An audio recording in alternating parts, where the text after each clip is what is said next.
پیدائش 11واں باب۔ اور تمام زمین پر ایک ہی زبان اور ایک ہی بولی تھی۔ اور ایسا ہوا کہ مشرق کی طرف سفر کرتے کرتے ان کو ملک صنعار میں ایک میدان ملا اور وہ وہاں بس گئے۔ اور انہوں نے آپس میں کہا، آؤ ہم اینٹیں بنائیں اور ان کو آگ میں خوب پکائیں۔ سو انہوں نے پتھر کی جگہ اینٹ سے اور چونے کی جگہ گارے سے کام لیا۔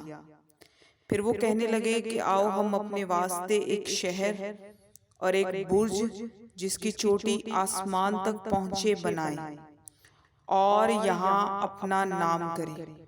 ایسا نہ ہو کہ ہم تمام روئے زمین پر پراگندہ ہو جائیں۔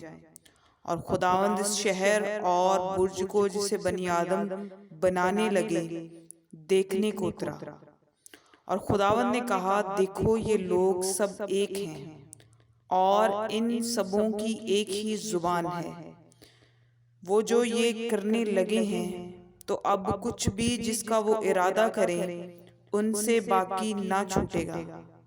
سو آؤ ہم وہاں جا کر ان کی زبان میں اختلاف ڈالیں تاکہ وہ ایک دوسرے کی بات سمجھ نہ سکیں۔ پس خداوند نے ان کو وہاں سے تمام روئے زمین میں پراگندہ کیا۔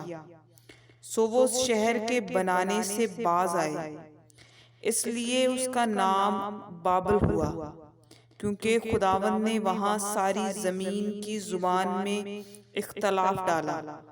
اور وہاں سے خداوند نے ان کو تمام روئے زمین پر پراگندہ کیا۔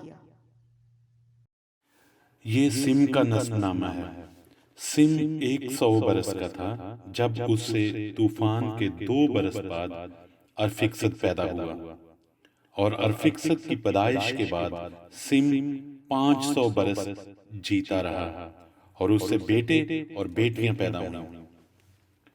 جب ارفکسد 35 برس کا ہوا تو اس سے سلح پیدا ہوا، اور سلح کی پیدائش کے بعد ارفکسد 403 برس اور جیتا رہا، اور اس سے بیٹے اور بیٹیاں پیدا ہوئیں۔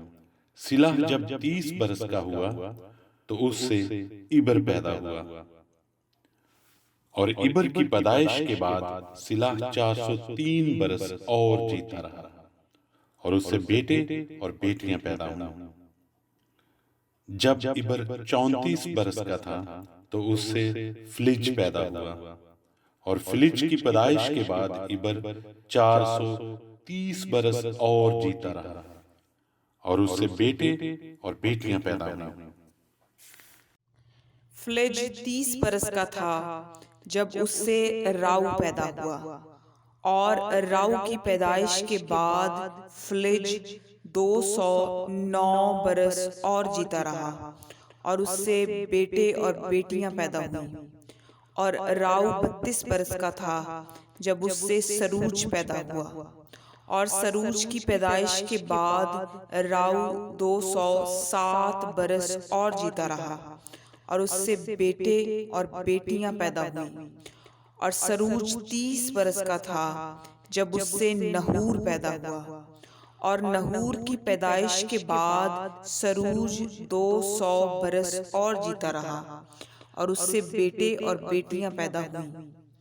نحور 29 برس کا تھا جب اس سے تارا پیدا ہوا، اور تارا کی پیدائش کے بعد نحور 119 برس اور جیتا رہا، اور اس سے بیٹے اور بیٹیاں پیدا ہوئیں۔ اور تارا 70 برس کا تھا جب اس سے ابرام اور نحور اور ہاران پیدا ہوئے۔ اور یہ تارہ کا نسب نامہ ہے۔ تارہ سے ابرام اور نحور اور ہاران پیدا ہوئے، اور ہاران سے لوط پیدا ہوا، اور ہاران اپنے باپ تارہ کے آگے اپنی ذات گون یعنی کسدیوں کے اور میں مرا، اور ابرام اور نحور نے اپنا اپنا بیاہ کر لیا۔ ابرام کی بیوی کا نام ساری اور نحور کی بیوی کا نام ملکہ تھا، جو ہاران کی بیٹی تھی۔ وہی ملکہ کا باپ اور اسکا کا باپ تھا، اور ساری بھانج تھی، اس کے کوئی بال بچہ نہ تھا۔ اور تارہ نے اپنے بیٹے ابرام کو اور اپنے پوتے لوط کو جو ہاران کا بیٹا تھا اور اپنی بہو ساری کو جو اس کے بیٹے ابرام کی بیوی تھی ساتھ لیا، اور وہ سب کسدیوں کے اور سے روانہ ہوئے کہ کینان کے ملک میں جائیں، اور وہ ہاران تک آئے اور وہیں رہنے لگے، اور تارہ کی عمر 205 برس کی ہوئی اور اس نے ہاران میں وفات پائی۔